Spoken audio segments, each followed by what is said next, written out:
Shalom Bapak Ibu, Saudara-saudaraku yang kekasih dalam nama Tuhan Yesus Kristus. Kita kembali bertemu dengan saya pada saat ini untuk melanjutkan pembelajaran kita. Sebelum kita melanjutkan seri pembelajaran ini, mari kita terlebih dahulu mengawalinya dengan berdoa. Mari kita berdoa. Ya Tuhan, Allah Bapa kami yang bertata dalam kerajaan surga, kami bersyukur oleh karena waktu yang baik ini kembali Tuhan berikan kepada kami, di mana kami boleh mempelajari bersama-sama firman Tuhan melalui kanal virtual ini. Tuhan, dimanapun kami berada, dimanapun umat-umat-Mu berada, biarlah Engkau yang memberkati, sehingga dengan hikmat lisan dari surga, pelajaran yang akan kami pelajari ini boleh kami pahami, kami mengerti, terlebih kami boleh hidupkan di dalam kehidupan. Inilah doa Tuhan kami Bapa. Mohon ampun segala dosa kesalahan kami, dalam nama Tuhan Yesus kami berdoa. Amin. Bapak Ibu saudara-saudaraku yang kekasih dalam nama Tuhan Yesus Kristus. Pelajaran kita pada saat ini masuk pada pelajaran yang ke-8, yaitu perjanjian di Sinai. Ayat inti untuk pelajaran kita pada saat ini diambil dari kitab Keluaran pasal 19 ayat 4-6. Dikatakan demikian, kamu sendiri telah melihat apa yang kulakukan kepada orang Mesir dan bagaimana aku mendukung kamu di atas sayap Raja Wali dan membawa kamu kepadaku. Jadi sekarang, jika kamu sungguh-sungguh mendengarkan firman-Ku dan berpegang pada perjanjian-Ku, maka kamu akan menjadi harta kesayangan-Ku sendiri dari antara segala bangsa, sebab Akulah yang empunya seluruh bumi.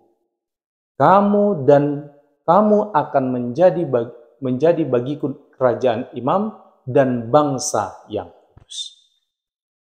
Sebagai fokus pelajaran saat ini diambil dari Keluaran pasal 19 ayat 1 sampai Keluaran pasal 20 ayat yang ke-20.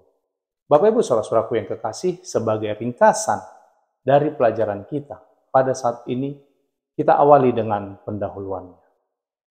Di Sinai, Bapak Ibu sekalian, Allah menetapkan sebuah perjanjian dengan umat-Nya. Dia adalah pemrakarsa perjanjian tersebut. Sebagai pemrakarsa, Allah memberikan kasih karunia kepada umat-Nya dan menjalin hubungan dengan mereka. Allah ingin, Bapak Ibu sekalian, agar Israel ini menjadi umat pilihan-Nya, milik-Nya yang berharga. Kerajaan imam yang bangsa yang kudus. Keberhasilan Israel, Bapak Ibu sekalian, akan bergantung pada tanggapan positif mereka terhadap bimbingan kasih Allah dan tindakan-tindakan yang dahsyat yang Dia lakukan bagi mereka di Mesir dan dalam perjanjian ke Sinai. Bapak Ibu sekalian, Allah telah mengundang mereka, umat Israel ini, untuk mengikutinya dan membuktikan bahwa Allah berencana untuk memberi mereka masa depan yang cerah. Jika mereka mau memegang ajaran-ajaran Allah, ajaran-ajaran Tuhan, dan berusaha untuk membangun hubungan yang sejati dengan Allah, maka Bapak Ibu sekalian, Allah akan dapat memimpin mereka dengan cara yang belum pernah terjadi sebelumnya menuju tanah perjanjian. Mereka perlu mempelajari siapa Dia dan apa yang Dia lakukan bagi mereka agar dapat mengagumi, mengasihi, menaati, dan bahkan menyembah Allah. Bapak Ibu saudara-saudaraku yang kekasih, karunia pemberian 10 hukum ini mengungkapkan prinsip kehidupan yang bahagia, yang seimbang dan sejahtera. Bapak Ibu saudara-saudaraku yang kekasih dalam nama Tuhan Yesus Kristus. sebagai tema pelajaran kita pada saat ini menjelaskan bagaimana dengan memimpin Israel keluar dari Mesir dan membimbing mereka melalui Laut Merah dan padang gurun menuju Gunung Sinai. Bapak Ibu sekalian, Allah ingin membawa mereka kepada dirinya sendiri. Ini ditegaskan dalam Keluaran pasal 19 ayat yang keempat. Bapak Ibu saudara-saudaraku, selama sekitar 1 tahun, ia mengajar mereka melalui proses-proses tersebut. Allah ini bagaikan orang tua yang penuh kasih bagi umatnya, yang mengajarkan mereka tentang apa yang terbaik bagi kesejahteraan mereka, Bapak Ibu sekalian. Mereka melihat bagaimana Allah mengalahkan dewa-dewa Mesir dan memelihara mereka ini melalui tulah dan pelarian mereka dari Mesir. Bapak Ibu sekalian, kemudian Allah memberi mereka hadiah yang paling berharga. Apa itu? Itulah 10 hukum Allah. Untuk apa? Untuk mengajar mereka bagaimana cara takut kepadanya. Keluaran pasal 20 ayat yang ke-20. Bapak Ibu sekalian, dalam pelajaran ini kita bisa merenungkan berbagai fungsi hukum Allah. Kita lanjut pembahasan kita pada saat ini dalam bagian yang kedua, yaitu komentar. Bapak Ibu saudara-saudaraku yang kekasih, 10 hukum ini membentuk inti wahyu Allah dan etika Alkitabiah dan mensyaratkan adanya keselamatan. Ini adalah makna karta dari ajaran Alkitabiah dan ringkasannya norma dari semua norma. Itu membentuk pokok dan fondasi standar ilahi bagi seluruh umat manusia. Prinsip-prinsipnya ini kekal.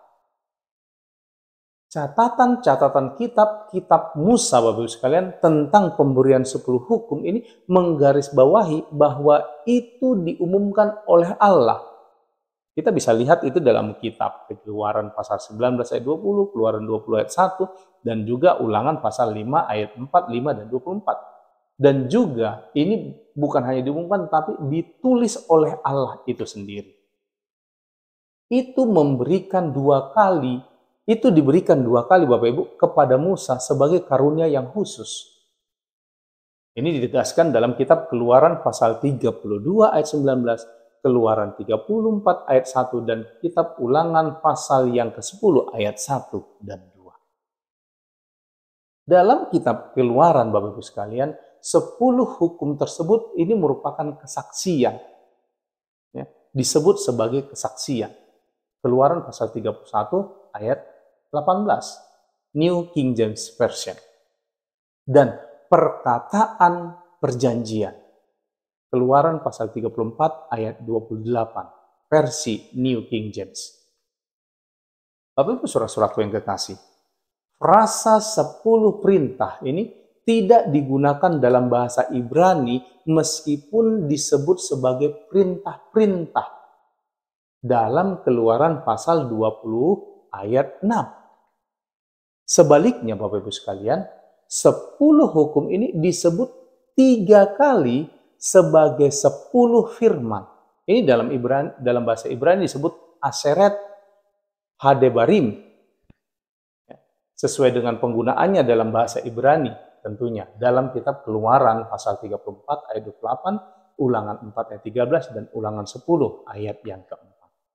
Bapak Ibu sekalian, baik dalam kitab Keluaran maupun kitab Ulangan, 10 hukum ini terletak di awal rangkaian hukum dan penafsirannya. Ada 2 versi 10 hukum dengan sedikit perbedaan. Yang pertama dicatat dalam kitab Keluaran 20 ayat 1 sampai 17, dan yang kedua adalah dalam kitab Ulangan pasal 5 ayat 6 sampai 21. Versi kedua yang disampaikan secara lisan oleh Musa kepada Israel ini terjadi hampir 40 tahun kemudian, tepat sebelum mereka memasuki tanah perjanjian. Ulangan pasal 1 ayat 3 dan 4, Ulangan 4 ayat 44 sampai 47. Bapak Ibu Saudara-saudara sekalian, keadaan ini menjelaskan sedikit perbedaan yang ada di antara kedua versi 10 hukum ini. Ketika Paulus meringkas hukum sebagai kasih, ia mengutip dari 10 hukum, Roma 13 ayat 8 sampai 10 dan Galatia 5 ayat 14. Kasih memang merupakan inti dari hukum Allah karena Allah adalah kasih. Yohanes 1 ayat 4 sampai 16. Bapak Ibu Saudara-saudaraku yang kekasih, meskipun hukum tertentu dari 10 hukum sudah diketahui secara singkat sebelum Sinai, Tuhan sendiri memilih untuk secara formal memberi 10 hukum kepada umatnya dan kepada seluruh umat manusia. Itu karena apa? Karena perintah-perintah ini mencerminkan secara sistematis siapa dia, karakternya, dan nilai-nilai dirinya sendiri. Bapak Ibu Saudara-saudara, fungsi hukum bukanlah untuk mengajar kita memperoleh keselamatan melalui penurutan terhadap hukum tersebut. Artinya, kita tidak boleh menaati hukum Tuhan agar keselamatan, saya ulangi. Artinya, kita tidak boleh menaati hukum Tuhan agar diselamatkan. Tetapi Bapak Ibu sekalian, karena kita telah diselamatkan, hukum bukanlah sumber kehidupan, tetapi sebaliknya Bapak Ibu, ini merupakan sarana yang dengannya kita mewujudkan dan mengekspresikan kehidupan yang kita miliki. Dalam Alkitab Bapak Ibu sekalian, hukum Allah juga dilihat dalam sudut pandang yang sangat positif. Ini kita bisa lihat di dalam Matius pasal 5 ayat 16 dan 17, lalu Yohanes 14 ayat 15, Galatia 3 ayat 21, dan 1 Korintus 7 ayat 19. Bapak Ibu Saudara-saudaraku yang kekasih, seseorang dapat membuat puisi tentang hukum, seperti Mazmur pasal 119, yaitu sebuah karya agung, bernyanyi tentang hukum, Mazmur pasal 19, dan merenungkannya siang dan malam, Mazmur pasal 1 ayat 2, Yosua 1 ayat 8. Karena apa Bapak Ibu sekalian? Karena hukum ini menjauhkan seseorang dari kejahatan dan memberikan hikmat, pengertian, dan kesehatan, kemakmuran, dan bahkan juga kedamaian. Ulangan pasal 4 ayat 1 sampai 6, Amsal 2 sampai 3. Hukum Allah adalah cermin Bapak Ibu sekalian. Yakobus pasal 1 ayat 23 sampai 25. Di dalamnya kita dapat melihat betapa kotornya kita dan betapa kita perlu dibersihkan. 10 perintah Allah menyingkapkan keperdosaan kita. Namun, hukum Allah tidak dapat menyucikan kita dari dosa atau rasa bersalah. Roma pasal 3 ayat yang ke-20. Bapak Ibu Saudara-saudaraku yang kekasih, 10 hukum memiliki beberapa fungsi yang sangat penting. Yang pertama, hukum Allah adalah jaminan kebebasan. Kejadian 2 ayat 16 dan 17, Yakobus 2 ayat 12. Itu bagaikan pagar yang menciptakan ruangan bebas yang luas bagi kehidupan dan memperingatkan bahwa di balik titik tertentu ini terdapat bahaya, masalah, komplikasi, dan bahkan kematian. Tidak ada masa depan bagi mereka yang melangkah keluar dari lingkaran kebebasan tersebut. Yang kedua Bapak Ibu sekalian, hukum Allah adalah suatu cermin. Yakobus pasal 1 ayat 23 sampai 25. Di dalamnya dikatakan Bapak Ibu sekalian, kita dapat melihat betapa kotornya kita dan betapa kita perlu dibersihkan. 10 perintah Allah ini menyingkapkan keberdosaan kita, namun hukum Allah tidak dapat menyucikan kita dari dosa atau rasa bersalah, Bapak Ibu sekalian. Roma pasal 3 ayat 20. Yang ketiga, hukum Allah adalah penunjuk jalan. Dengan demikian, hukum Allah ini membimbing kita sebagai paidagogos atau penuntun kepada Kristus. Galatia 3 ayat 24. Hukum Allah, Bapak Ibu sekalian, ini menunjuk kepada Yesus yang membersihkan, mengampuni dosa-dosa kita, dan mengubah hidup kita. 2 Korintus pasal 5 ayat 17 dan 1 Yohanes pasal 1 ayat 7 sampai 9. Bapak Ibu saudara-saudaraku yang kekasih. Yang keempat, 10 hukum adalah janji Allah kepada kita. Dengan menyatakan hukum-hukum ini, Allah berjanji bahwa standar-standar ini akan menjadi bagian dari hidup kita jika kita menjaga hubungan yang dekat dengan Allah. Dia, Allah, adalah penjamin yang akan memungkinkan standar-standar ini menjadi gaya hidup kita yang permanen, Bapak Ibu sekalian. Kita akan begitu dekat dengannya sehingga kita tidak akan menginginkan apa yang dilarang. Kita akan dengan senang hati tetap bersekutu dengannya, memohon kepadanya untuk melakukan ketaatan ini di dalam diri kita melalui kuasa kasih karunia-Nya, firman-Nya, dan Roh Kudus. Bapak Ibu saudara-saudaraku yang kekasih, dalam 10 hukum, hukum keempat dan kelima ini diberikan dalam bahasa Ibrani sebagai perintah yang positif dalam bentuk infinitif absolut yang memiliki 2 makna dalam materi hukum. Dikatakan sebagai perintah atau janji yang tegas.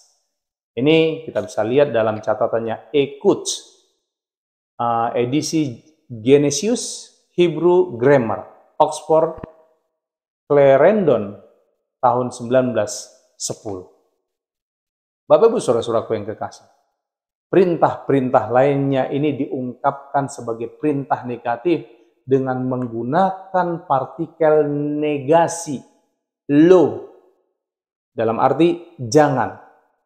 Lalu ditambah dengan jasif seperti bentuk imperfect. Sebagai tambahan, fakta bahwa makna dari ungkapan Ibrani tersebut adalah sebuah larangan yang sifatnya permanen. Dengan demikian sebuah perintah telah disarankan bahwa itu juga menyampaikan situasi masa depan. Begitulah sebuah janji. Ini kita bisa lihat di catatan Jacques B. Dokan, Hebrew for Theologians, a textbook for the study of biblical Hebrew in relation to Hebrew thinking. Lanham MD University Press of America tahun 1993 halaman 41. Bapak Ibu saudara-saudaraku yang kekasih, berdasarkan saran ini, terjemahan yang tepat adalah kamu tidak akan dan bukan kamu jangan. Dukungan untuk pemahaman 10 hukum sebagai sebuah janji ini dapat ditemukan dalam Hakim-Hakim 6 ayat 23, Bapak Ibu sekalian. Di mana Tuhan berjanji kepada Gideon bahwa engkau tidak akan mati.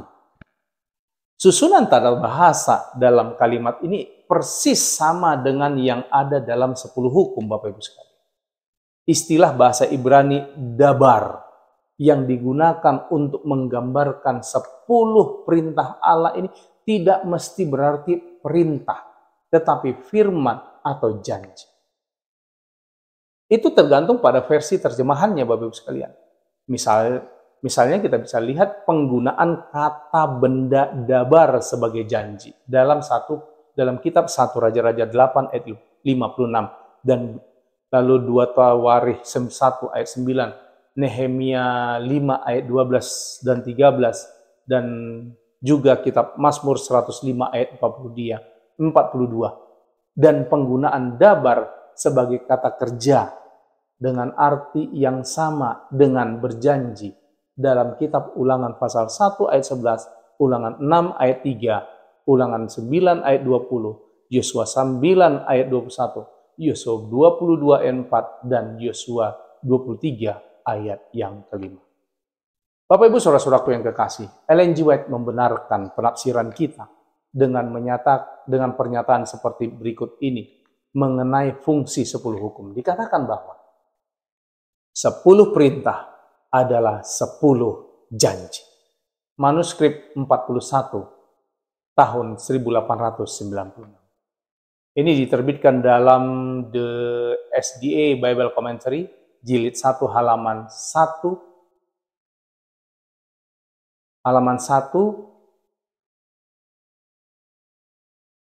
paragraf 105. Bapak Ibu Saudara-saudaraku, dalam setiap komando atau perintah yang diberikan Allah terhadap sebuah janji, komando yang positif yang mendasar, Khotbah di atas bukit halaman 42. Ia juga menekankan bahwa suara Allah dari surga ini berbicara kepada jiwa yang berjanji. Lakukanlah ini dan engkau tidak akan berada di bawah kuasa dan kendali iblis. Ditulis dalam buku Letter 89, halaman 89, tahun 1898. Ini diterbitkan dalam The SDA Bible Commentary jilid 1, halaman 1105. Bapak Ibu Saudara-saudaraku yang kekasih, pembatasan hukum yang tampak hanya untuk kebaikan kita tentunya, agar kebahagiaan dan kehidupan tetap terjaga. Mika pasal 6 ayat 8 dan Yohanes 10 ayat 10. Hukum adalah norma perilaku bagi mereka yang percaya kepada Allah dan yang diselamatkan oleh kasih karunia-Nya melalui apa? Melalui iman kepada Kristus. Tempat hukum dalam perjanjian baru ini sungguh menakjubkan Bapak Ibu sekalian. Hukum itu tertanam di dalam hati. Hukum ditanamkan sebagai bagian dari sebuah perilaku. Kita bisa lihat ini dalam kitab Matius pasal 21 ayat 48. Dan seharusnya Bapak Ibu sekalian tidak dilihat sebagai beban, melainkan sebagai sebuah sukacita. Mereka yang menghidupkan 10 hukum dengan benar, ini mengikuti janji-janjinya dengan motif yang benar tentunya. Menaati perintah-perintahnya karena rasa syukur dan terima kasih atas apa yang Allah telah lakukan dan sedang lakukan bagi mereka. Bapak Ibu Saudara-saudaraku yang kekasih, kasih karunia tidak mengubah hukum, tetapi sikap kita terhadapnya ini yang berubah.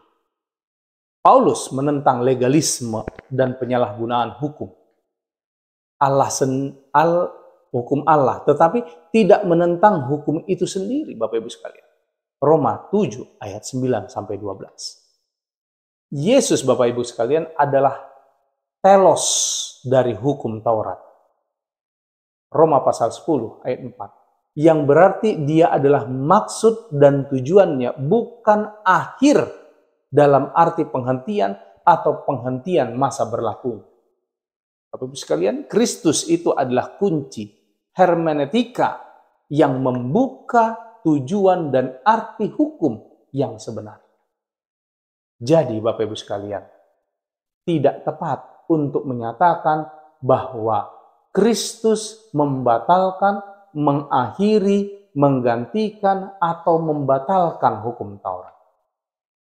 Kristus memberi makna pada hukum Taurat, Bapak Ibu sekalian.